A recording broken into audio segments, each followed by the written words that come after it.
আপনার ইন্টারভিউ শেষ? জি। নিশ্চয়ই আপনার চাকরি হয় নাই। জি, আমি জানতাম আপনার চাকরি হবে না। আপনি ঠিকই বলেছেন।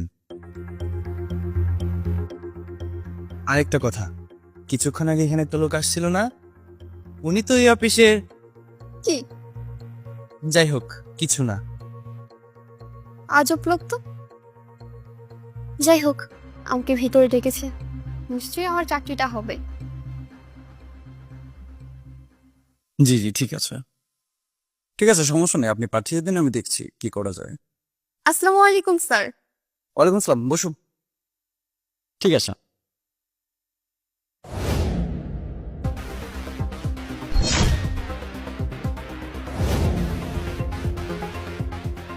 তুমি এখানে কি করছো? আসছো ঠিক আছে, কিন্তু তুমি এমডি স্যারের চেয়ারে বসছো কেন? আজব তো, কি ব্যাপার, কথা বলছো না কেন? আচ্ছা তুমি আমাকে একটা কথা বলো তো, তুমি এই যে এমডি স্যারের চেয়ারে বসে আছো, এটা যদি এমডি স্যার এসে দেখে, তাহলে তোমাকে কি এই কোম্পানি থেকে ঘাড় ধাক্কা দিয়ে বের করে দিবে না? মান সম্মানে কি কোনো ভয় নেই তোমার? আসলে তোমাকে যখন আমি এই কোম্পানিতে প্রথমবার দেখেছি, তখনই আমার সন্দেহ হয়েছে।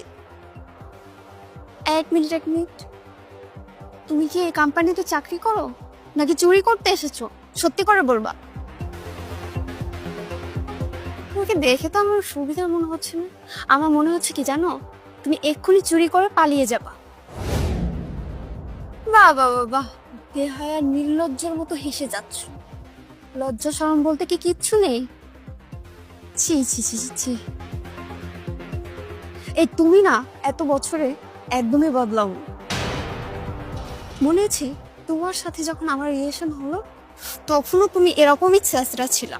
আর তুমি ছ্যাঁচড়া ছিলা বলেই আমার ফ্যামিলির সাথে তোমাকে আমি পরিচয় করিয়ে দেইনি। তখন আমি ভালোই করেছিলাম যে তোমাকে আমার ফ্যামিলির সাথে পরিচয় করিয়ে দেইনি। যদি দিতাম তাহলে তো আমার লজ্জায় মরে যেতে হতো। আর এক মিনিট এক মিনিট, তোমার সাথে কেন আমি এত কথা বলছি?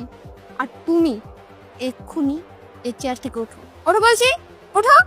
তা না হলে কিন্তু আমি চিৎকার চেঁচামেচি করে এই অফিসে যত লোক আছে সব ডেকে এনে তোমাকে আমি ঘাড় ধাক্কা দিয়ে বের করে দিব।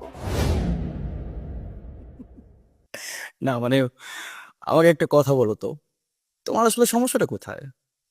এই কোম্পানিতে তোমাকে আমি যতক্ষণ ধরে দেখেছি, সে প্রথম থেকে তুমি আমার সাথে খারাপ ব্যবহার করে যাচ্ছ।